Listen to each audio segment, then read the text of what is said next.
started. I wanted to say thank you to everyone.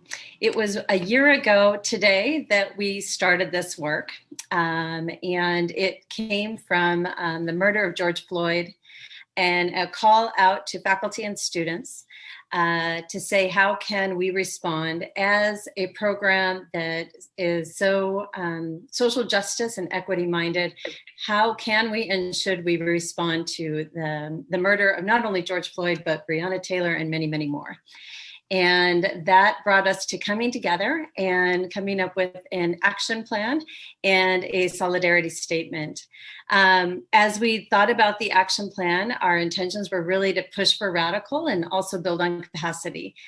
We wanted to create a system that was ongoing, and we wanted to address systemic racism and racial violence. We wanted this to be a joint effort. We didn't want it just to be one group or a few people that were speaking, but we really wanted to create an opportunity for voice across the board. And not only here in San Diego, but because we are actually an international program, we wanted to really think throughout the state, throughout the country, throughout the world. And we also wanted to really make sure that we were grounding our work in healing. And we'll be going into this more, but that's how we, because of all of these things, that's how we came back with our title of Juneteenth, looking back and looking forward, because we do plan to continue to build on this work. Dr. Lathan and I have worked together from the Department of Learning and Teaching with all of the students in this work, and also colleagues from other departments. So Dr. Lathan, would you like to maybe say a few words? Okay. Yeah, put it right, yeah. Yes, I just want to say good to see all of you. So grateful and thankful that you decided to join tonight, as well as myself. I'm actually here in New Orleans to attend a wedding, but I could not pass not being present. That's what it means to me. Even on vacation, I'm finally trying to get away, but I can't get away because this is too important. And when the passing of the new bill that just was ratified, this makes this event even more meaningful. So this is just a great time to celebrate Juneteenth, and we are ahead of the curve. We're really trying to make sure we push the narrative. Not only that people really understand where the history, looking back, and where we are today, looking forward. Thank you, Dr. Jez, and all of the PhD EDS students for all your hard work. And I just want to honor you and continue to do great things. All right, back to you, Dr. Jez. Thank you.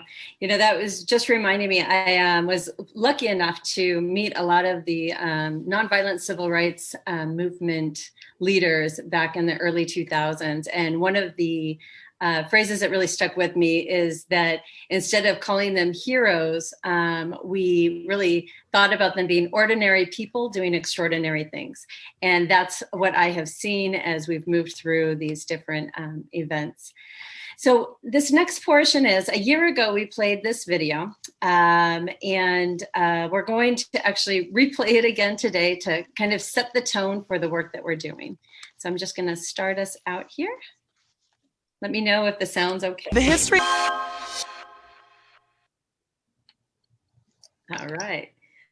So quite a year it's been. All right, Tommy. Yeah, how interesting to look at that video a year later in light of what's just been happening this week with the Juneteenth national holiday and all the ugly stuff that's happening with outlawing critical race theory. So we have a pretty packed agenda that we're going to try to get through today. In just a moment, I'm going to read part of the solidarity statement that, as Dr. Jez kind of started this work a year ago. Zulema is going to lead us through a memory walk, kind of looking over the past year and some of the events that have taken place as part of this series. And then we're going to be involved in a couple of breakout activities asking, all of us to reflect on some quotes and reading, and to really think about and to recommit ourselves to this work. And then we will have some closing remarks from some of our esteemed colleagues within the Department of Learning and Teaching, and we'll close with some resources and next steps for the day. I'm going to go ahead and read a section of the Solidarity Statement. If you have not had a chance to read the full Solidarity Statement, it is on the website, and we will make sure to put a link to that so that you have it. Thank you, Maybelle, for doing that. If you want to advance to the next slide, Dr. Jez, I would appreciate it. Thank you very much. And again, this is just a portion of the Solidarity Statement. We, as a social justice collective of educational leaders, are committed to uplifting and providing a better quality of life for our community.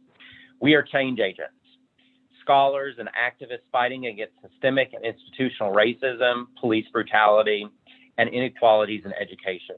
We believe that we cannot achieve justice regarding racial, educational, political, economic, climate, or other forms of injustice if it stifles a person's human rights. An injustice against one person is an injustice against all. We are called to act and to defend the rights and liberties of Black, Indigenous, and people of color, including those marginalized due to their sexual orientation and gender identities.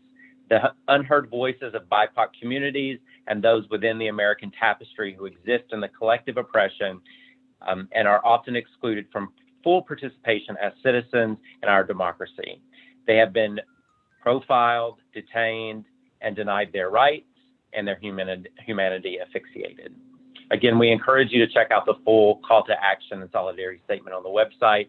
I'm now going to turn it over to Zulema, who's going to walk us through the work that we've done over the last year. Thank you, Tommy. Yes, so as our title denotes, this event has two facets, and the first is about looking back to celebrate and reflect on all of the work we've done to really actualize the words and the pledges in our solidarity statement that Tommy read for us.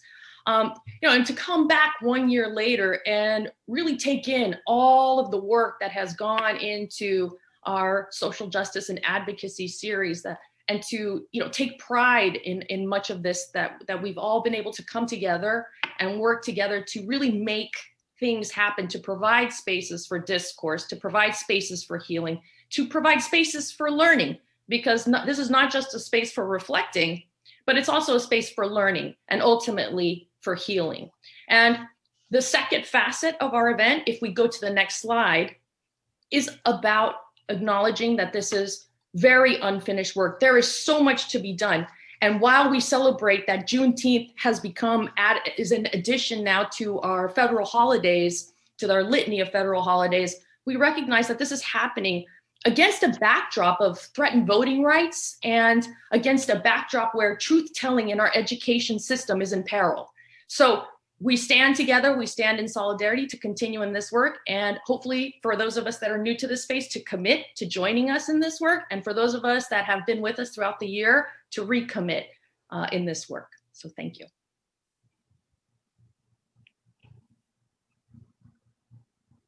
Thank you, Zulema.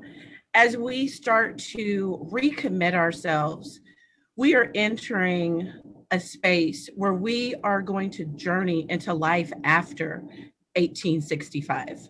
We're going to be looking at the lived experiences of Americans during and after the Civil War. And as we celebrate Juneteenth, we need to make sure that we look at events that are going to help us in our learning and engagement in the work. So in order to do so, we would like for you to really enter this space in a new approach where we call radical empathy. Radical empathy is not about you and what you think you can do in a situation you have never been in and perhaps never will. It is the kindred connection from a place of deep knowing that opens your spirit to the pain of another as they perceive it.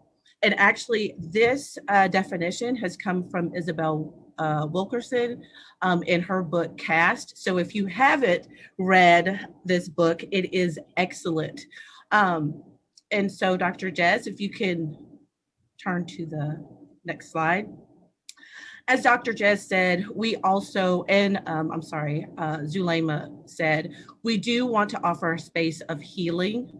So as we look at the lived experiences, as we look at the distress and really terrorism that people had to endure after 1865, what we really want you to do is to be able to engage where you're sitting in the moment.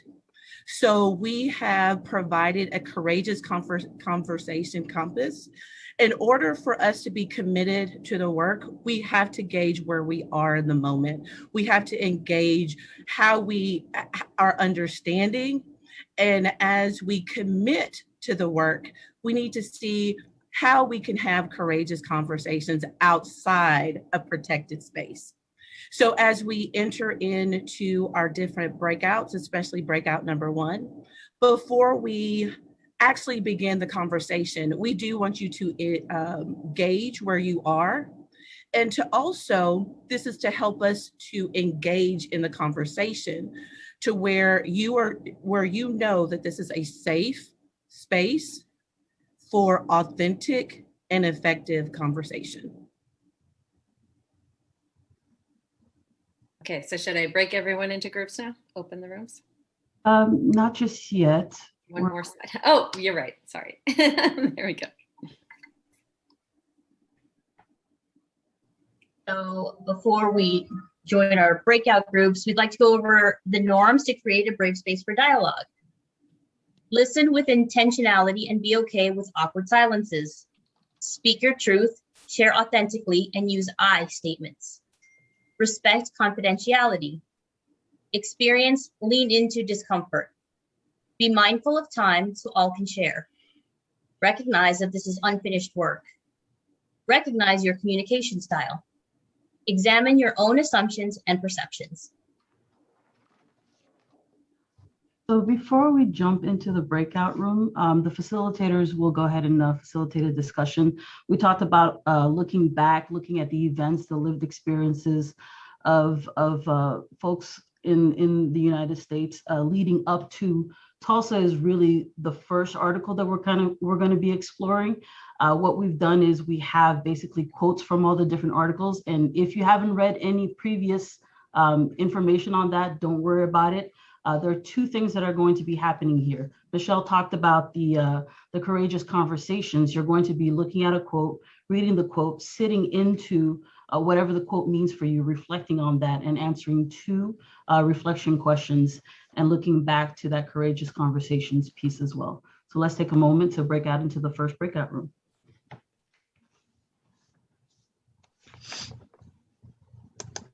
All right, you should see your breakout rooms now, so go ahead and head out. Well, thank you all for coming back to the room. I think we've got almost everyone back here. I was able to pop into the different rooms and heard some really powerful discussions going on. So I think, Raquetta, you're gonna lead us in the large group discussion.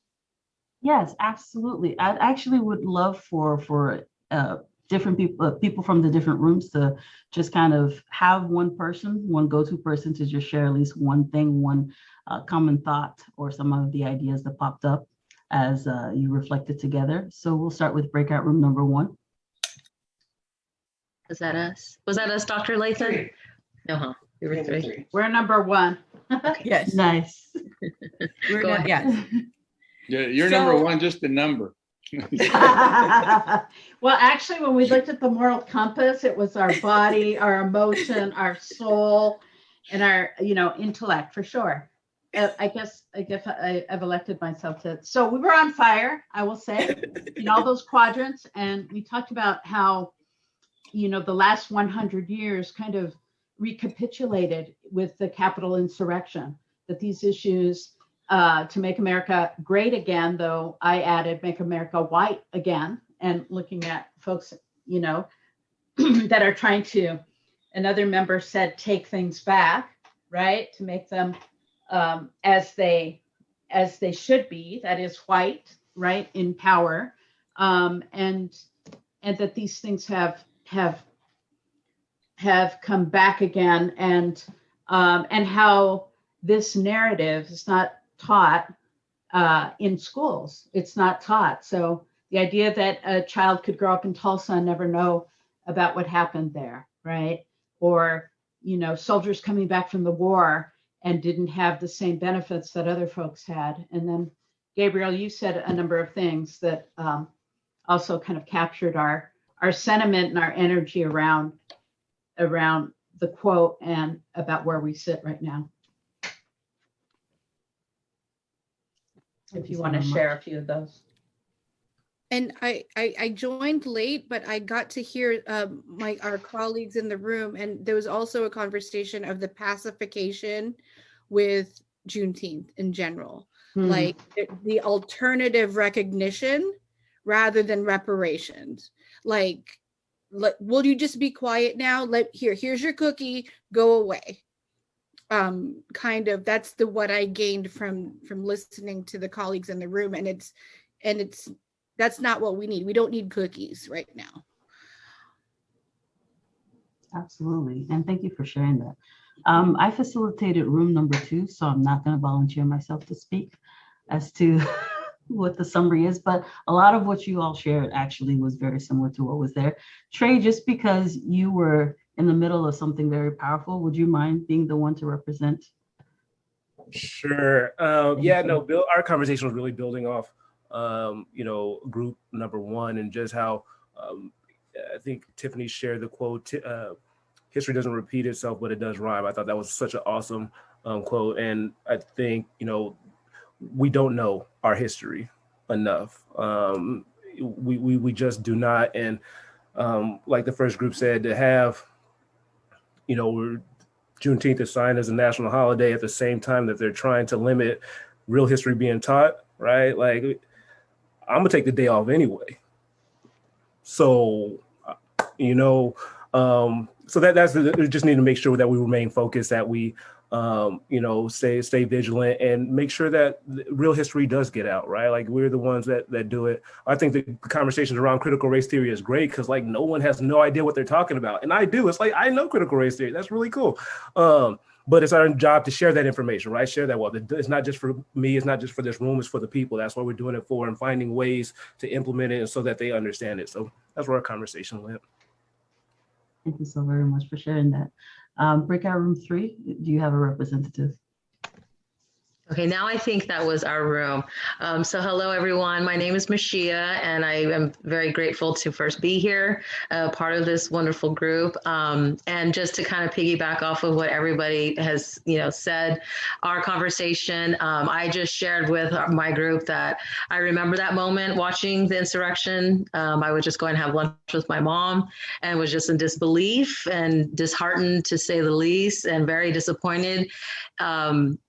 In disbelief, but then not, of course, at the same time.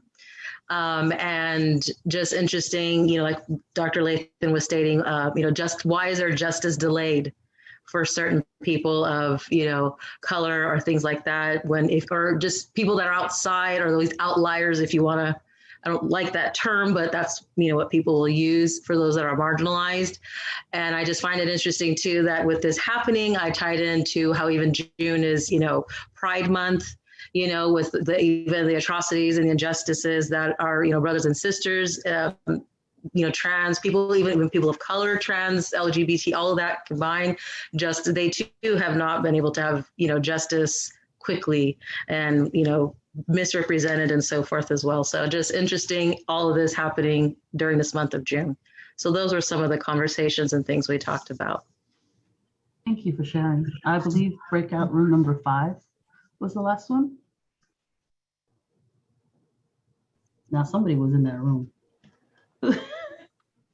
I'll go ahead and thank you. elect myself as a spokesman. I think I did a lot of the talking in the room. We covered all of the things that were said before in the other groups, and they're all fantastic points.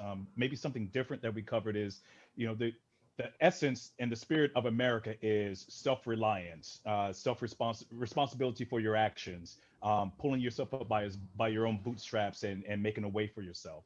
And when you relate that to Black Wall Street in Tulsa, that's exactly what those people did.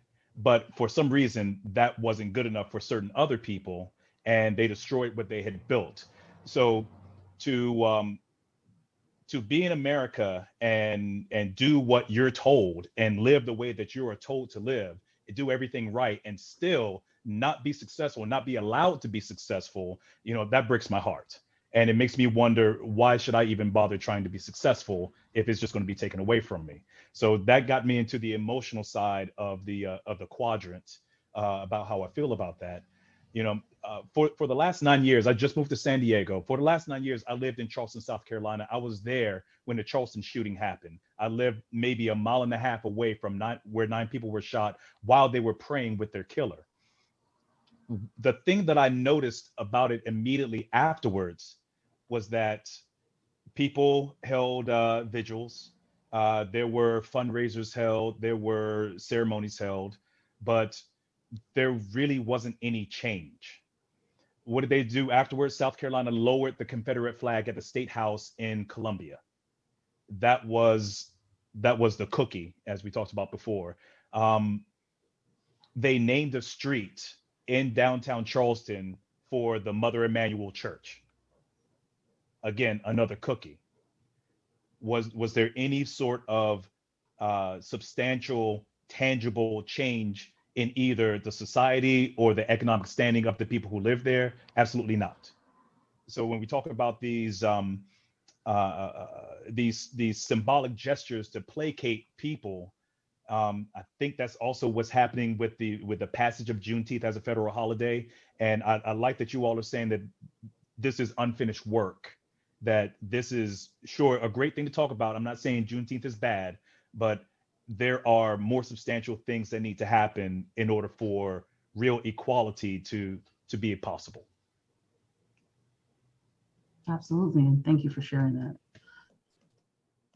We actually have, so in discussing this is unfinished work, and let's look at Tulsa, let's look at, just how history repeats itself and all of those things. We actually do want to jump into a second breakout.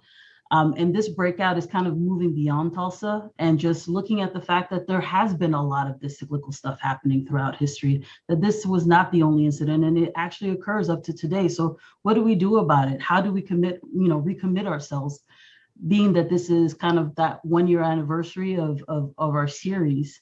And so we're going to get into a thing link. If you've never seen that before, it really is just kind of a background that allows you to click on various links and learn more. And that's what we're asking you to do in this moment, is to, and I say this also because, for example, in our group 2, there was this discussion of, I'm reading these books. I think, Trey, you were the one to share that. I'm reading these books, and there's these situations that are happening. There's these, these wonderful things that have happened in addition to the bad things that have happened, and people don't know about it. They haven't learned about it. So we'll take an opportunity to kind of. All right, I'm going to show the right screen this time. All good.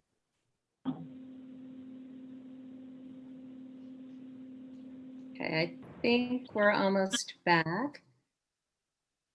Riquetta, did you want to finish up anything there, or should we move on to Michelle?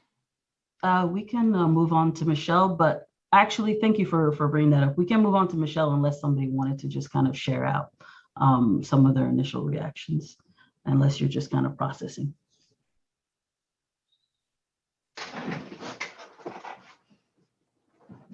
I think we're okay to process. Michelle? Oh, I got kicked out. Welcome back. I am so sorry. Riquetta, please restate so I can focus back on the moment. Not a problem. I was just asking people if they would wanted to share some of those initial thoughts that they had. I know this was more of the taking a moment to yourself and just kind of learning, gleaning more information, and just sharing what speaks to you. But Part of this is also what are we committing to doing now that we have, this information at hand, or what are we committing to learning more of? And so I was just transitioning to you. I can say, like, for group number one, I think giving people a moment to look at these various events. And Alina said some very powerful words about, a common phrase that people say towards African Americans or people of color is like, why can't you just get over it? And it's one of these to where, we talked about generational wealth and how not having it was very intentional. And it's not like people of color aren't trying, but we have to remember that there are systems in place that are keeping us from achieving that quote unquote American dream in order for us to live up to, or being able actually to participate fully in life, liberty, and the pursuit of happiness here in the United States. So I can pass to group number two if they would like to, or you want us to go to the commitment. Is there another group that would like to share? I think most people were still processing. I actually would love to give a shout out right now to Raketa, who, when the group met and they had talked about creating this, this is called a thing link. Is that the right word for it? But she put this all together and did it very quickly. And we were, still kind of saying like, oh, you should include this resource. And she comes back with, hey, I've already done it. Here it is. Take a look. And so anyway, it's new technology, but it's also some really amazing work, and it really showcases how fantastic this group is in putting these resources and ideas together. Yeah. I just want to echo that. Raketa is like amazing and would never toot her own horn, and like it's so freaking fantastic. And our group spent we were in group number 3. We spent a little bit of time just kind of looking at the map. And, one of the comments that came up was kind of around kind of sadness, or at least reflection of the number of spots on the map. And, how these aren't necessarily things from 1865, right? These are things, and we reflected even a little more on Charleston, Rob, based upon the comments that you shared, and this idea around, so what did change really mean?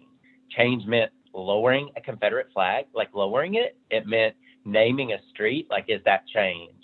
And so I think we were all just kind of sitting with that and processing. Thank you, Tommy.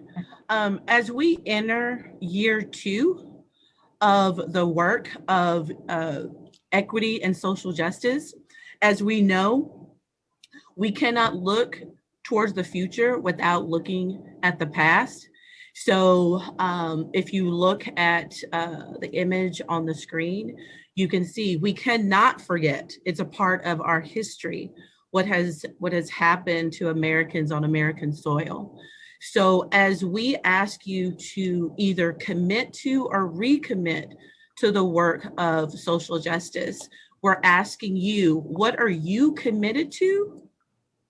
What are you committed to in learning about the past in order for us to be radical in our change for the future? So we have put up a link to a Jamboard.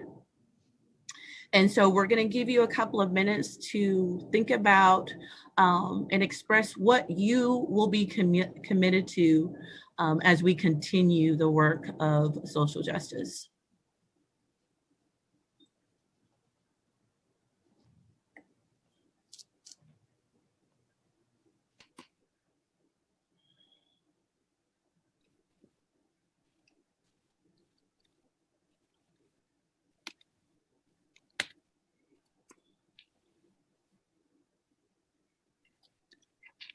And if there's anyone there who hasn't used a Jamboard before, you can just go to one of these Post-its in that link and continue typing on it. And so. And if yours has been taken, you should see at the top, it says 1 through 4. You just click the next arrow and there'll be another board with a bunch of Post-its.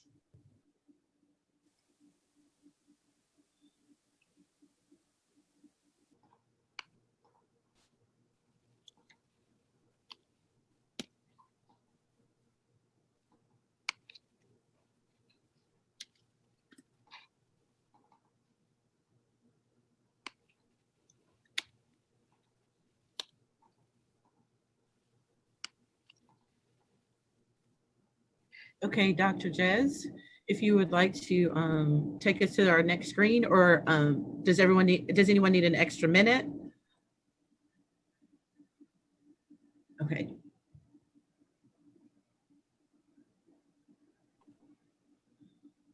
So we wanted to show this quote again, because now that we have pledged to what we're committed to learning, we invite you to commit or recommit with radical empathy at the center of the work and our growth.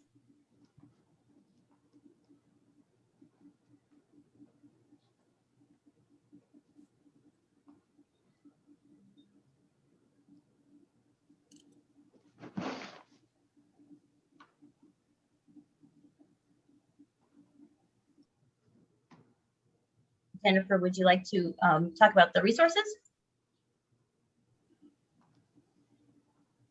Sure. Hi, everyone.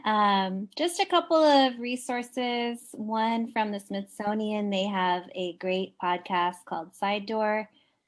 And another is we have some Instagram links, and feel free in the chat to drop any of the links that you like.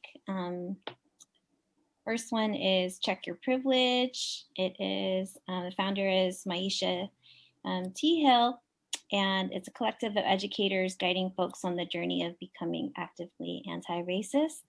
So you want to talk about, dissects progressive politics and social issues. They use graphic slideshows really well. And the last one is from Michael Pena, and he does the Anti-Racist Education Now. He's a Latinx anti-racist science educator who is focused on ending white supremacy and systemic racism in all areas of education. One other that was shared with me this week was a kids book about series. Carlos Moreno just released a book about the Tulsa Massacre. And that series is for children ages 5 and above.